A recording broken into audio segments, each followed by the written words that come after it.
My name is Lindsay Reichert. I am the Director of Wellness Initiatives here at Friends Life Care. We are so happy you are joining us today for an amazing presentation. Now, without further ado, I would like to introduce Victoria Hart, who also goes by Vicky. She is a certified therapeutic recreation specialist and dementia care practitioner who specializes in working with people in early to moderate stages of dementia. Vicky's journey with dementia began when her father was diagnosed with progressive supranuclear palsy, a type of frontal temporal dementia. By using a variety of skills and modalities, Vicky was able to maintain a loving connection with her father, and it inspired Vicky to pursue a new career dedicated to supporting individuals with dementia. Currently, Vicky is the founder and director of A Gathering of Minds, an online community that provides a safe, simulating, and inclusive club for people with early stage memory loss. We are thrilled to have her here today with us, and I'm going to turn it over to you, Vicky. Great. Thank you, Lindsay. Thank you so much. And I'm so happy to be here with all of you today and to share with you what I have learned about communicating with people with early stage or to moderate stage memory loss. It is nearly universal that loved ones of people with memory loss feel frustrated, feel sometimes it's difficult to connect in certain ways with your loved one. There can be resistance. There can be, you're trying to get things done. It's just a lot, as you all know. I mean, in addition to my father, my father-in-law lived with me for 3 years when he was going through vascular dementia. So I understand this personally, as well as professionally. But there really are ways, and they're not that complicated, but ways to connect with your loved ones in spite of the disease. And so I want to share with you how we can do that, how you can do that to make your life less frustrating, to allow for more connection with your loved one, because they are here and you want to connect with them, but the disease gets in the way. So what I want to do today is I'm going to first give you some information about dementia, and you might feel like, well, I'm living it. It's not, I know it. But there are specific ways of thinking about what's going on with your loved one and what's going on with yourself that if you understand it, the information in these ways, it'll free you up to have better communications. So I'm going to start with information that I think will be useful to you. And then about halfway through, we'll shift a bit to, okay, now we know this. What do we do with it? And then we'll get into how you take this information and apply it. So uh, the main thing, the main thrust of the entire presentation is to help you switch from an information-centered communication style with your loved one to an emotionally centered communication style. Switch from an information-based to an emotionally based way of communicating. And I'm definitely going to get into what that means, because that is really the crux of how to ease communications and open up possibilities that you may not have felt were there anymore. So with that in mind, and as I go through the slides and the topics, I will pause from time to time to ask for questions, or Lindsay might, if she sees there are a bunch of questions, she might ask me to pause, and that's great. And we'll also field questions at the end. Speak or speaking to the person, not the disease. Successful communication skills for care partners. So this is where we start. So the first thing we're going to talk about are the deficits in early stage dementia and mild cognitive impairment.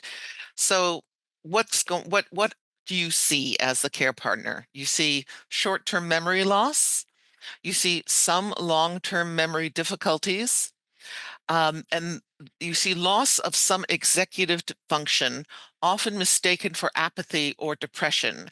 And we're going to talk quite a bit in this seminar about executive function. It really is the heart of the matter in a lot of ways.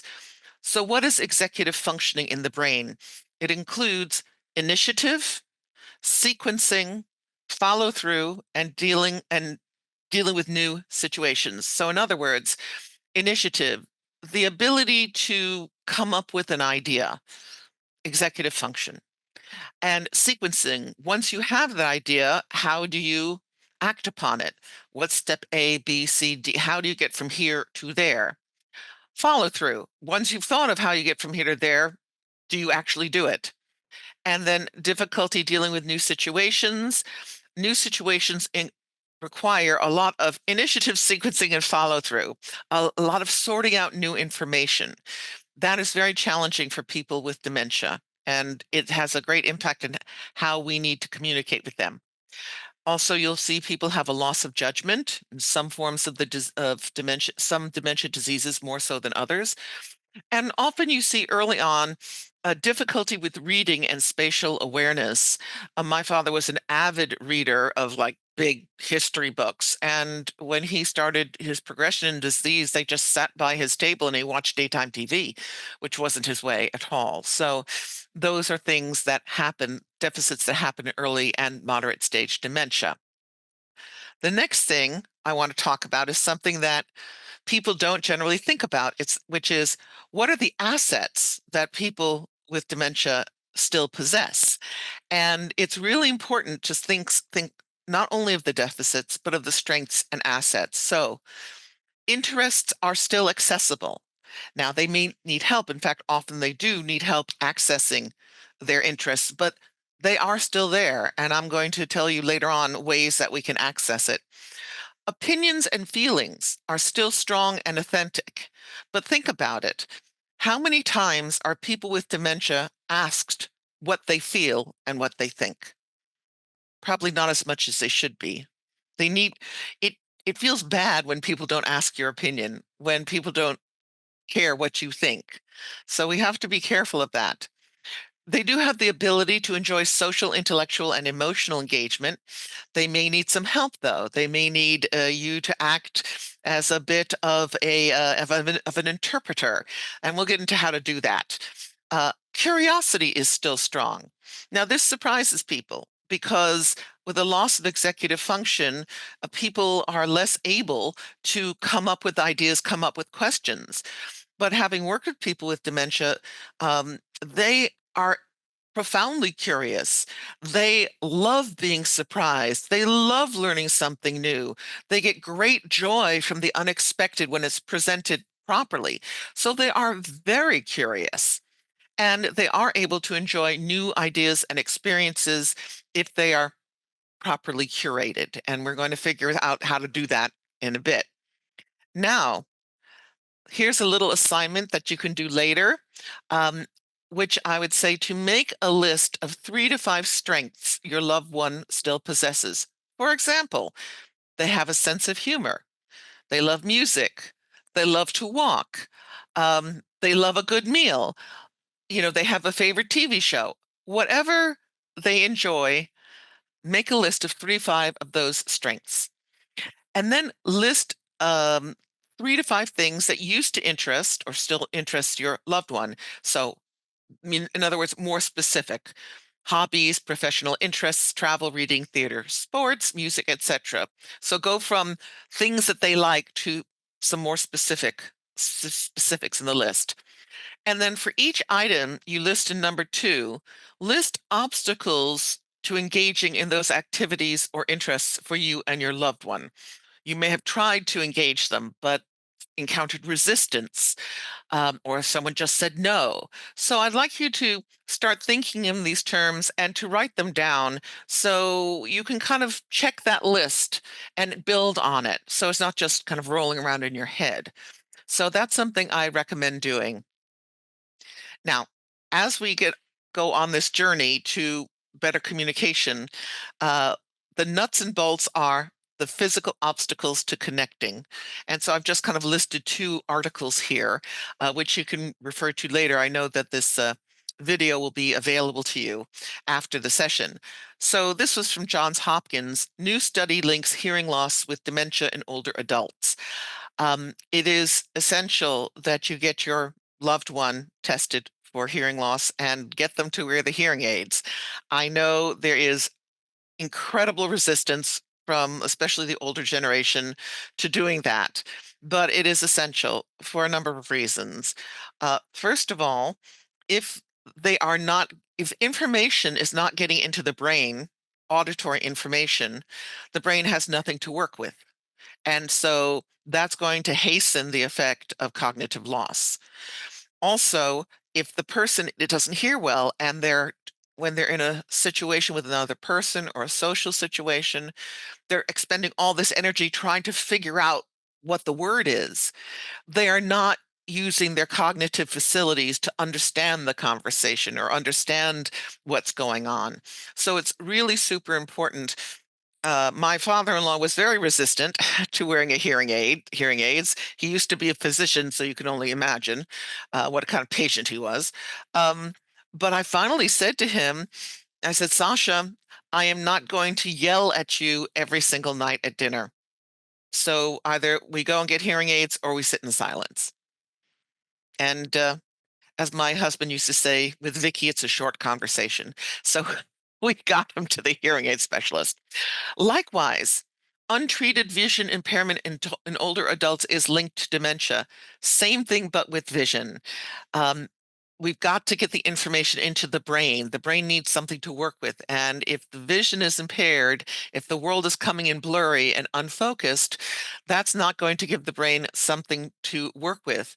I mean, basically, we are trying to get the brain to make neural connections even as it's losing the ability to do so.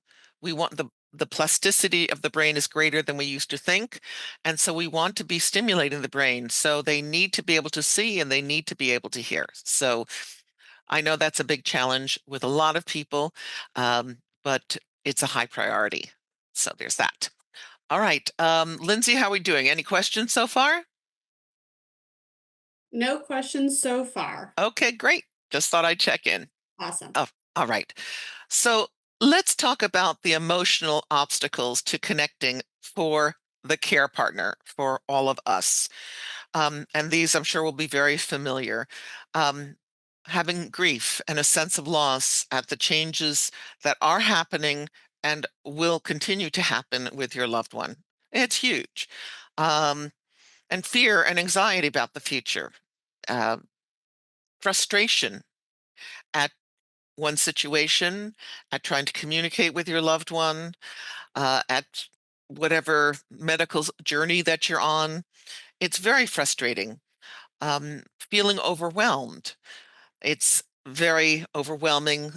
Now you're taking care of a whole other person who's become much more dependent upon you, and there's so many more things to think about. It is overwhelming.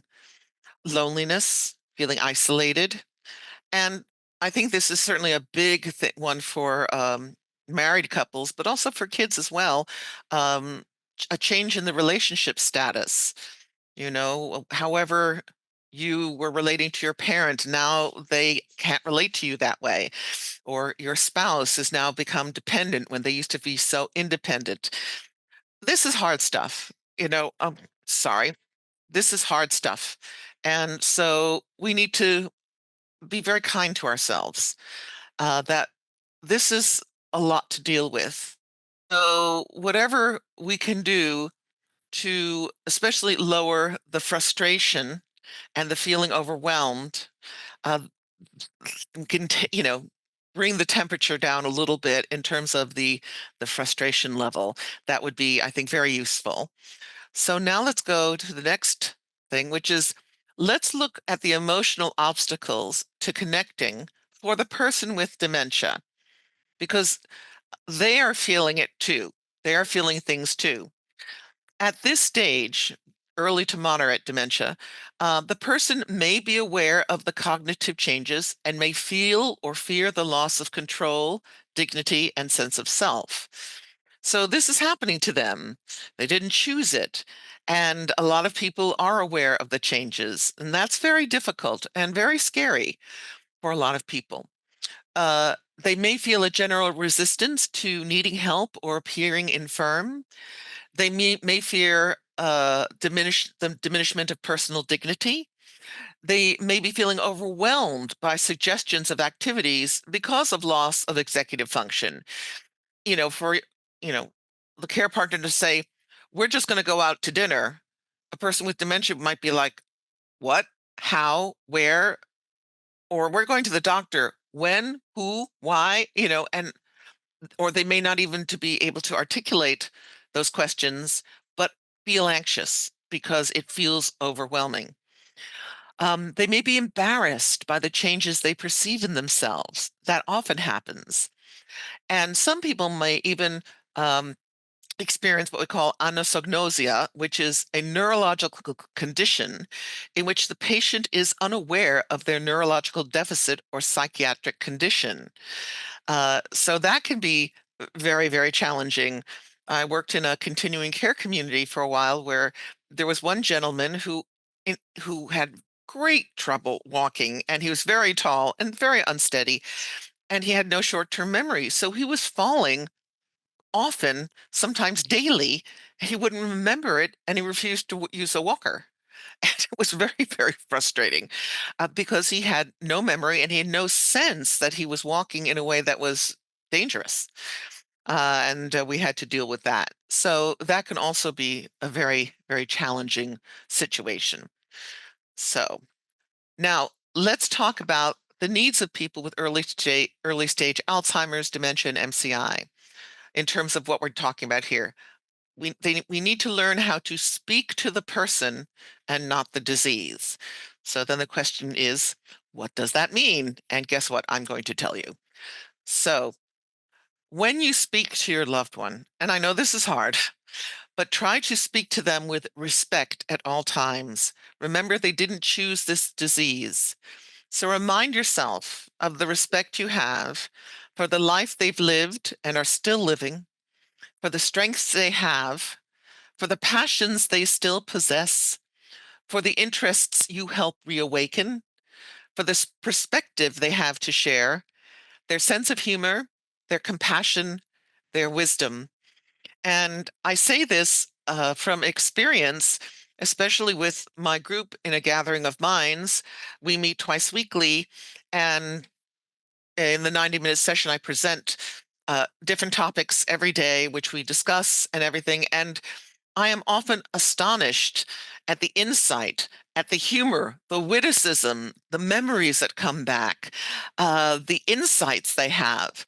It often just blows me away at once you can get into the person, how much is still intact, how much is still reachable. So start by reminding yourselves, if you want to write down this list, of they're not just their deficits. And we need to remember that because dealing with the deficits can be so very challenging. And I never, ever want to minimize that. I know that's hard. So onward we go.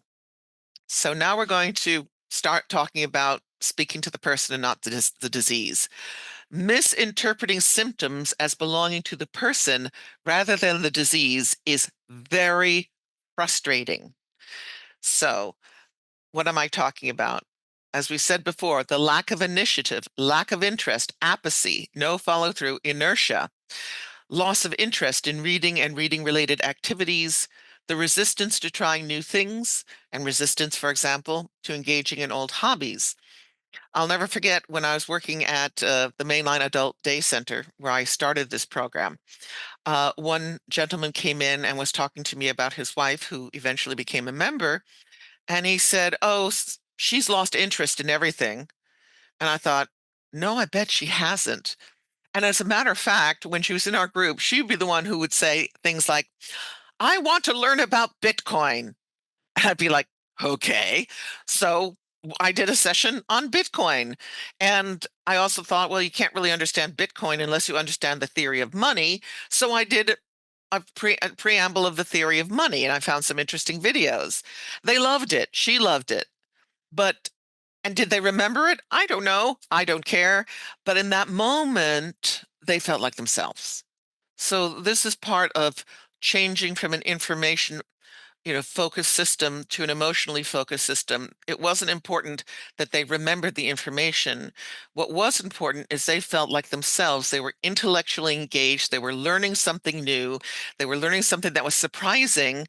And then the feeling of that is what they took away. the details completely didn't matter. So this is very important.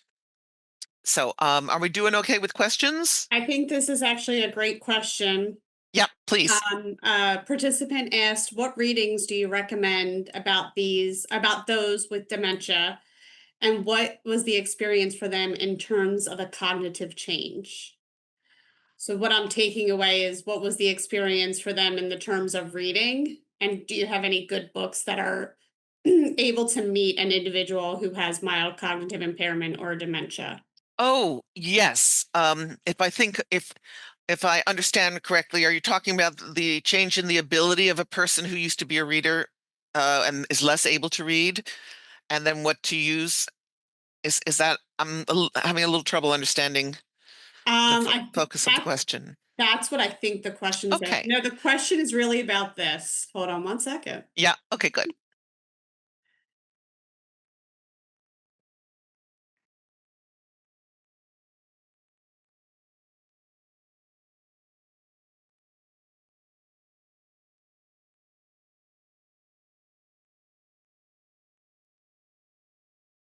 I'm gonna let her type and then we can circle back to it in a Okay. few minutes. Very Yep. good. Yeah. It's about studies where people with dementia were asked to report what they were thinking or experiencing. Oh, Any like research articles yeah. that I am not familiar with any that the ones I've read were not so much asking what they felt, but was looking at, and testing their cognitive change with certain interventions and such. But I think, Alzheimer's.org or the Alzheimer's Foundation, those are very good places to look for information. And of course, when I was studying at Temple University, I would just go into the library databases and do keyword research. Um, so I don't know of any books offhand that ask them how they felt. But this is the thing is you can ask your person how they feel. And that's what I'm trying to get to. You don't actually need a book because people feel differently. Different people, different diseases, different ways they progress. There's not one way that dementia progresses for everyone, or even for a person with Alzheimer's. It has to do with what happens to the brain, and it varies greatly. So, um, asking people is a really, really good thing to do. And, by all means, look up these resources. I think, like I said, alzheimer's.org or Alzheimer's Foundation would be good places, or Penn Memory Center is a great resource. They have a lot of interesting things there. So, um, now this kind of uh, connects to that question. And I think this is really kind of the pivot point, which is when I wrote the brain, what's going on in there? Because we know that the brain is atrophying. We know that the cognitive abilities are shifting, are diminishing, but what is going on? So it's important to realize that diseases of dementia affect parts of the brain in different order, depending upon the condition, depending upon the person. So someone may be able to read longer than someone else. Someone else might lose balance. Somebody else might be lose the ability to articulate. So it really depends upon the person, upon how their particular disease manifests. It's important to understand different parts of the brain.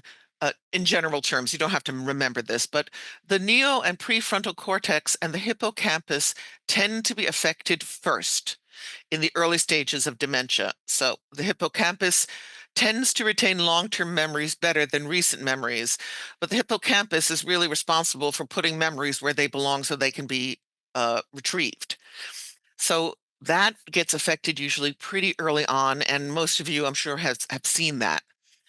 Um, the area the areas of the brain that are responsible for explicit memory also get affected rather early, which is short-term memory, which of course you all have experienced, episodic memory, which are memories about what you did yesterday or even years ago, and semantic memory, which are facts, concepts, names, and other general knowledge.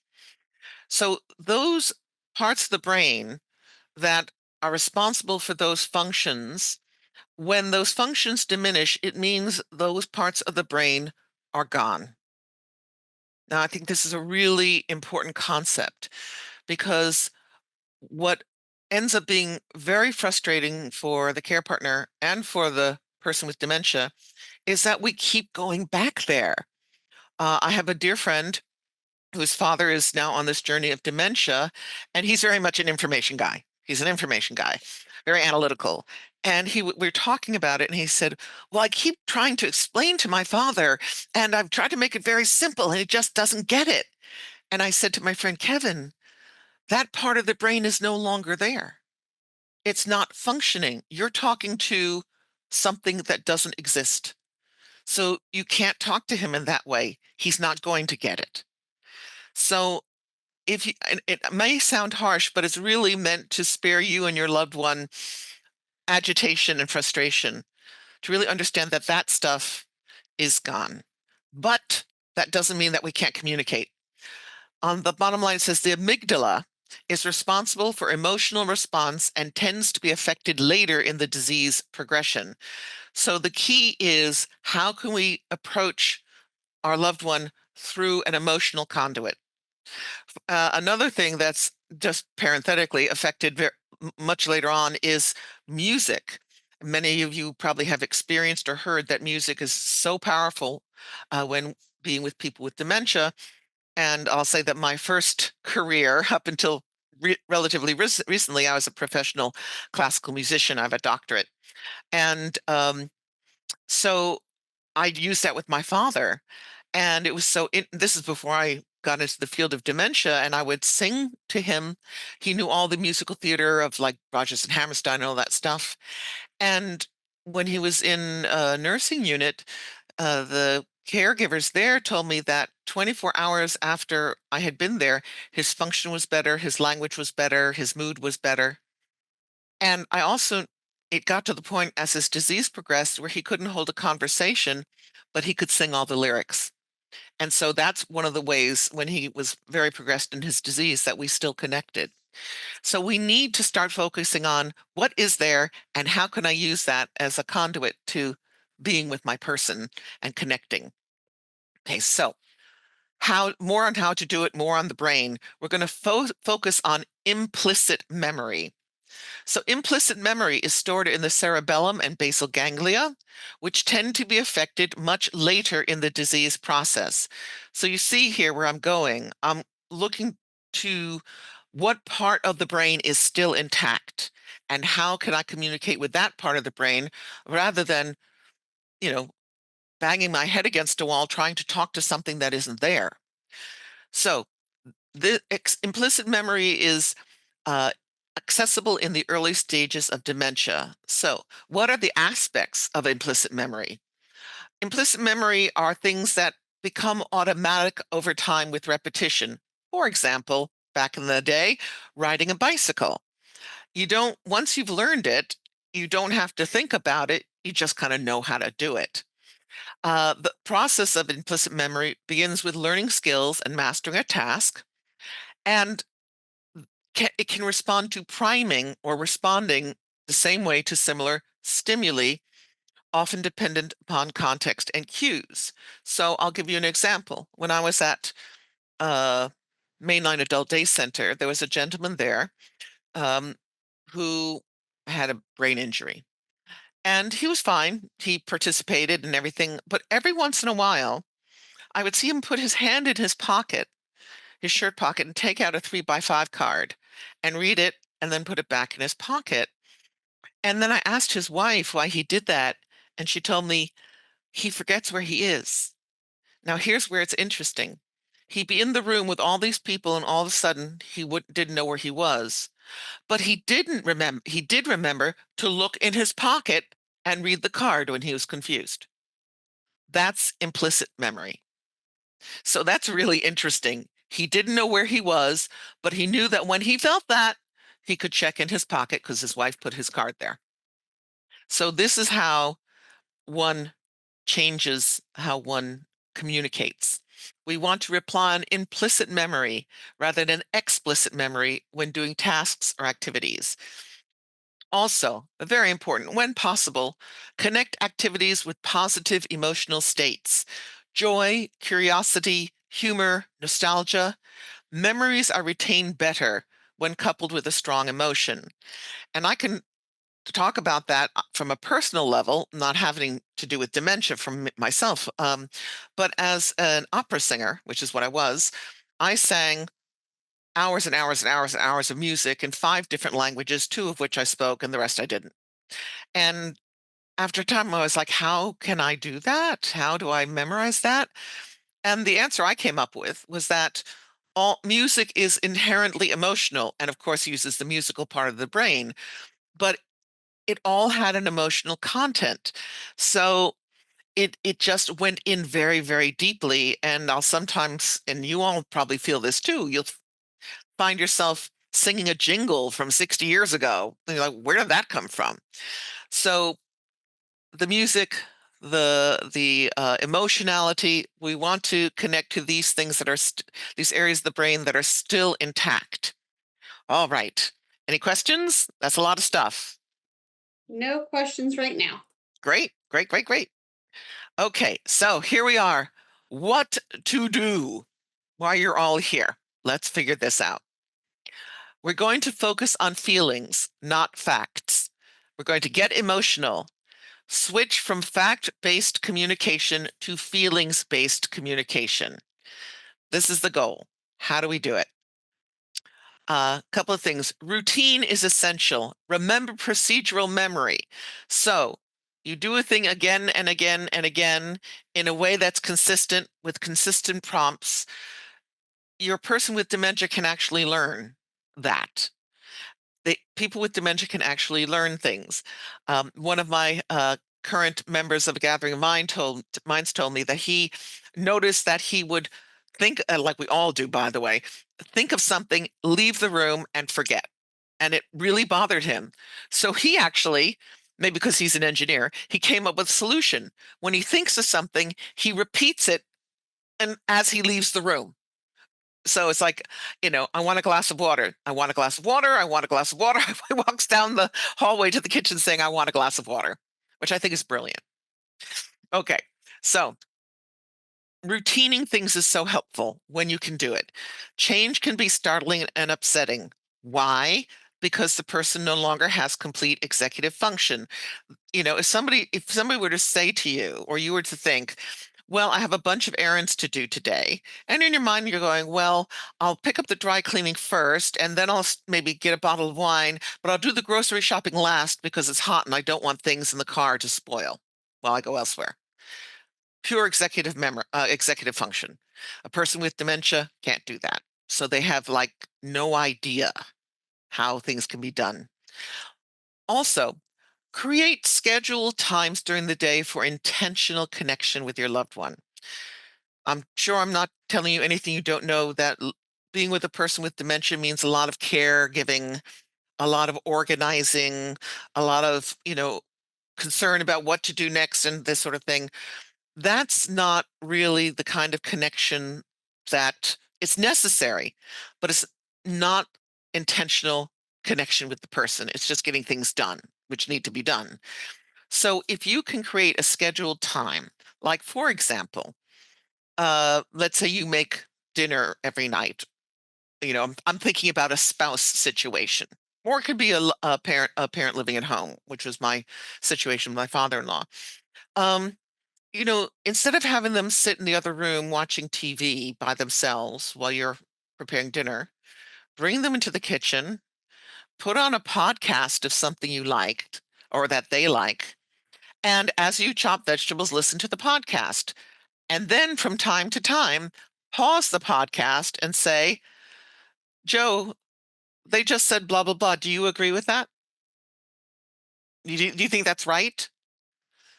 And they might say, I'm not sure, or I don't know, or they might actually have a strong feeling about it.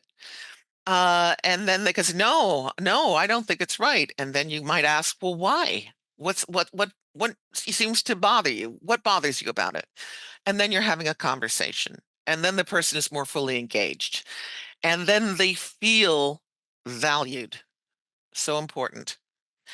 Um, so intentional connection, when you and your loved one can really have a moment together. Okay, going on. Prepare your loved one for a change in schedule by mentioning several times during the day it happens. That's just kind of, uh, you know, basic common sense because they're not going to remember. Now, one thing that drives a lot of people crazy is having the loved one come in every 20 minutes going, when are we going to the doctor? What time are we going? Why are we going? Which doctor? It's drive me insane. Probably drives some of you insane. So here's where procedural memory can be your friend. Create a simple check-in system for repeated questions. For example, put a whiteboard on the refrigerator and write in letters that your loved one can understand the schedule for the day. Like, say, the doctor's appointment. What time, which doctor, what for.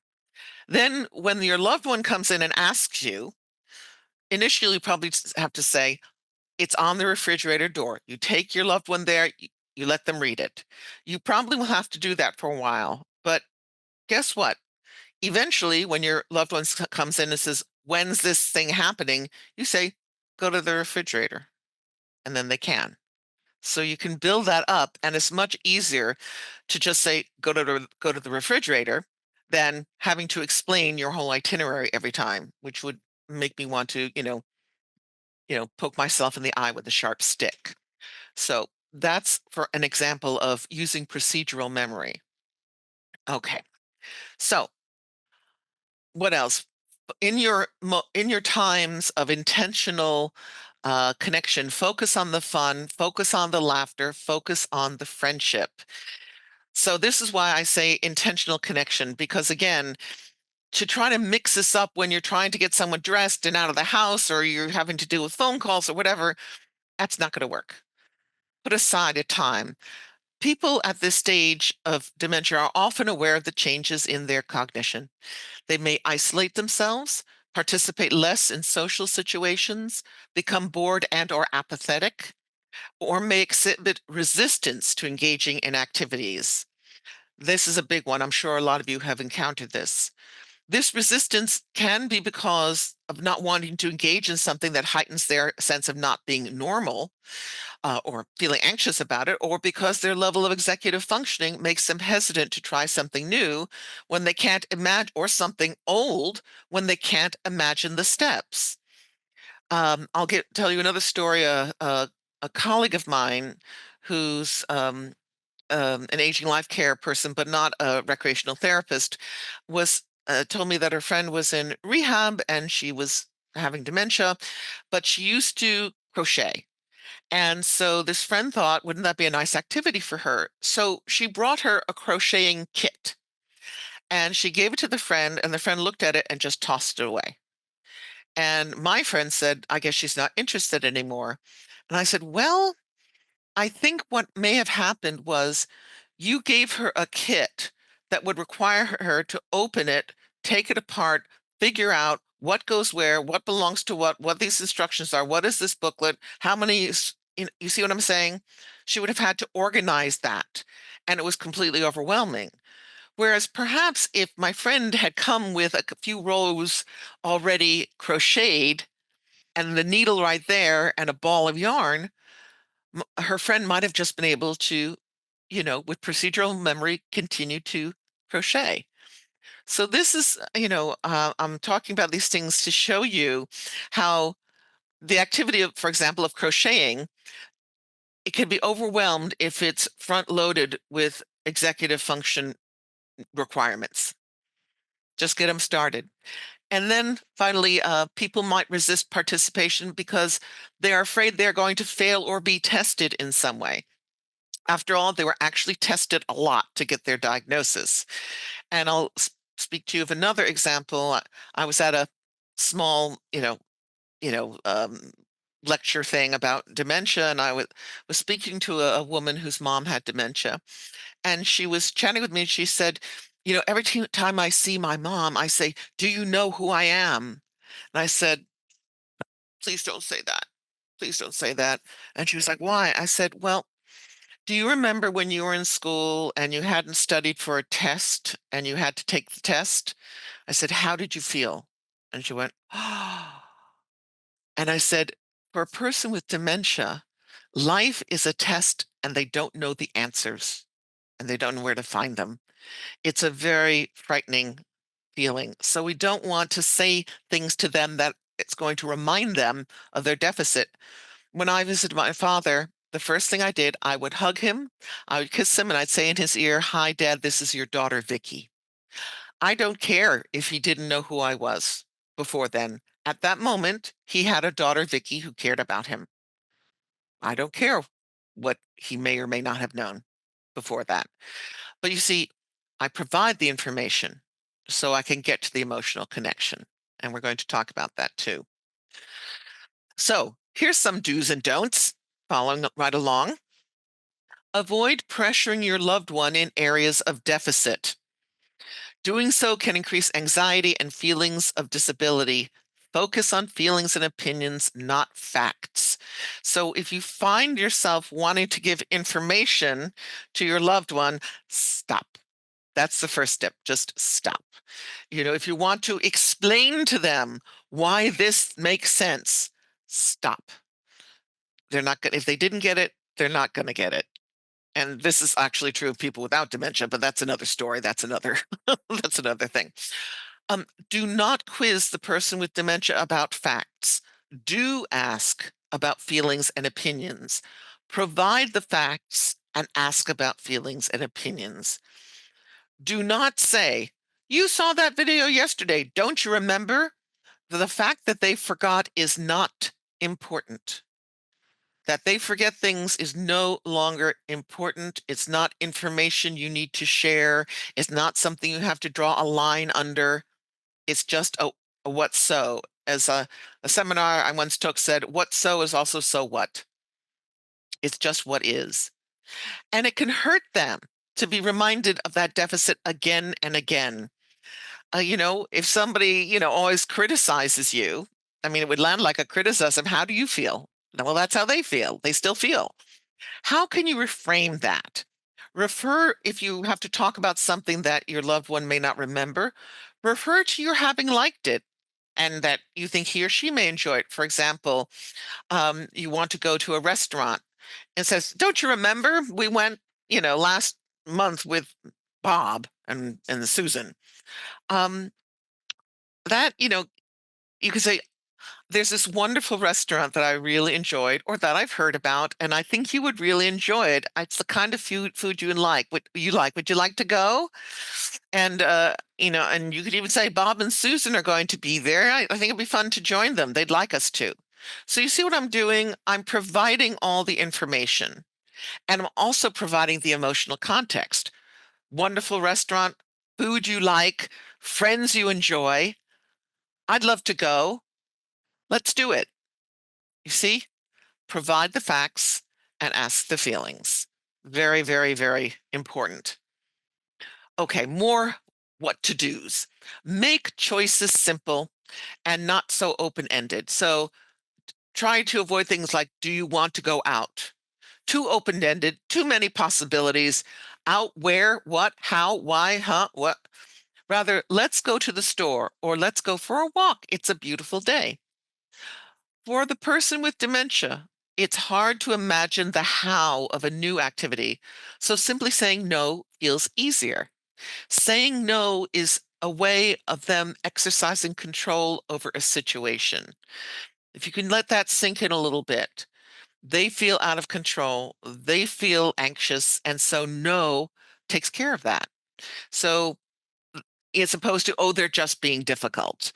Well, dementia is difficult, for them too, not just for us as care partners. When you want to present a suggestion, present it as something you would like to do and invite them to join you. Remind them of something they enjoy about the activity without saying, don't you remember? Or you used to love. Stay in the present. I think you'll enjoy it is a better response. Or this will be easy. I've got it all figured out if there's a concern about the difficulty of a situation. Also, again, this is linked, propose activities as being helpful to you. For example, say you have to do some errands, you don't want to leave your partner at home. Instead of saying, you got to come with me, I can't leave you at home. That's not so good. But you could say, I have a few little easy errands, but I'd so like your company. It would make me feel so much better. And there's this wonderful music in the car I'd like you to listen to, or, it, I mean, I think you get the idea. Or, oh, we could stop by that place that has the wonderful lattes on the way. Wouldn't that be fun? I really would. I'd really enjoy it.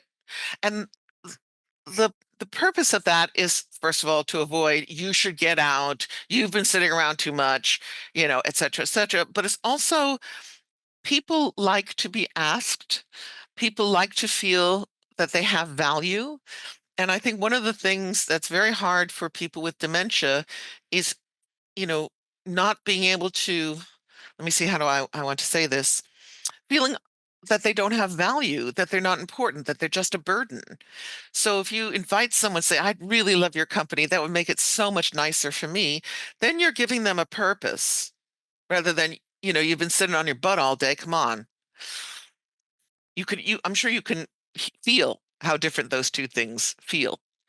So these are some wonderful techniques. And again, this is something that a care partner will practice. I found people have spoken to me after the seminar and say, "Oh, I catch myself doing that." And I'm like, "That's fine. In fact, that's great. That's how you do it." As a person who is a classical musician, you make many, many, many, many, many mistakes as you're trying to perfect your practice. So think of this as a practice, and mistakes will be made, and don't get worried about that. Just go, uh-huh, okay, did that. Next time I'll try to do this, and just continue. All righty. So now we get to social situations.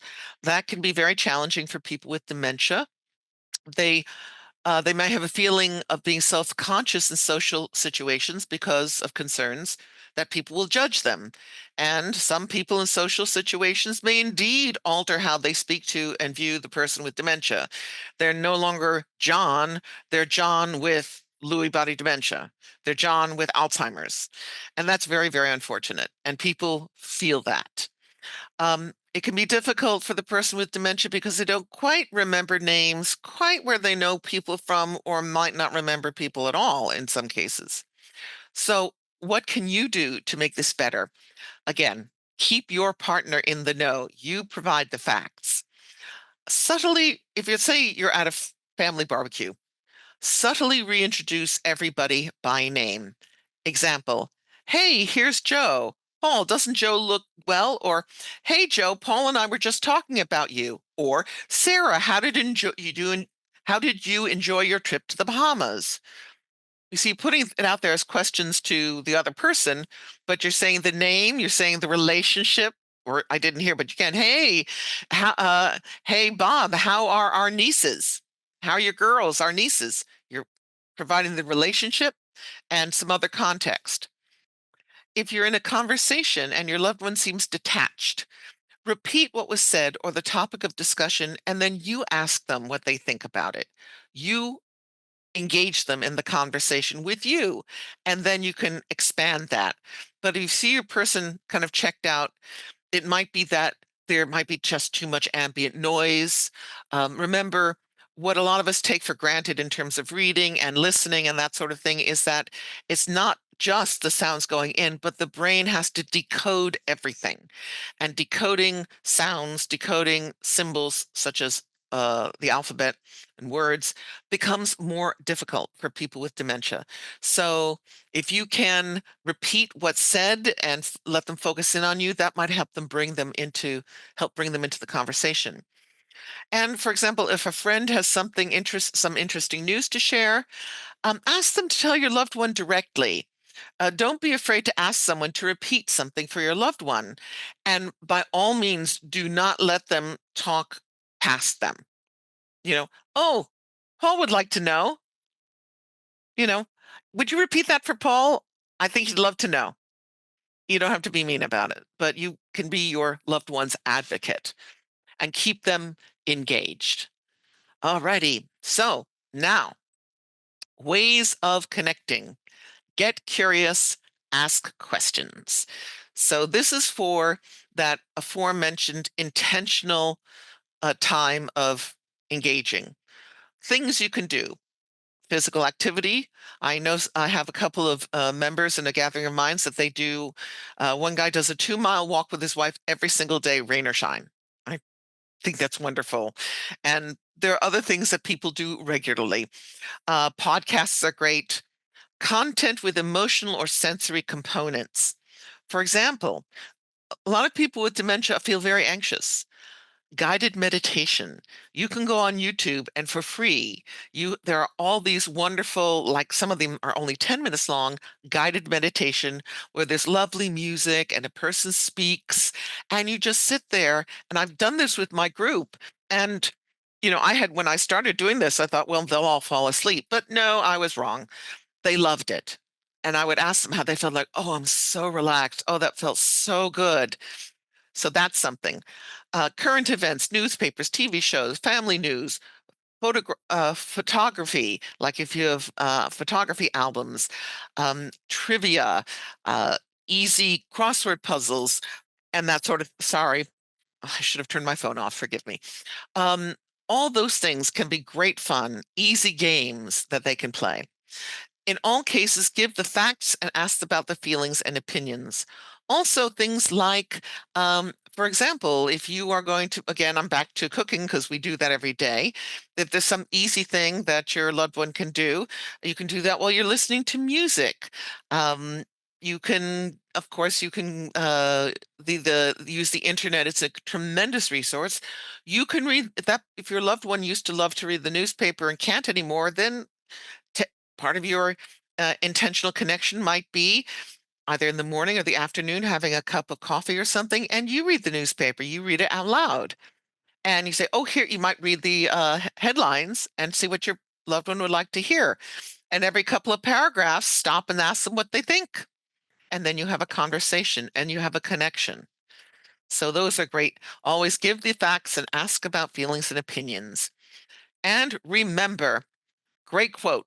The cure for boredom is curiosity. There is no cure for curiosity. And that was by the great Dorothy Parker. And then this one I love, curiosity feels good. And that was said by Dr. Judd A. Brewer, who is a physician neuroscientist at Yale. And I try to bring a little wonder into their lives every day. And again, I know a lot of people don't have time like I do, or it's part of my job to scour the internet. But for example, there are so many things online that are great, that are better than just watching any TV. There are travel videos. Rick Steves' videos are online. There are things about engineering, biography, history, art. You can tour museums online. The other day I put on something for my guys about the greatest baseball catches of all time. They loved it, and it was great fun. So there are lots of things out there that you can plan for your intentional time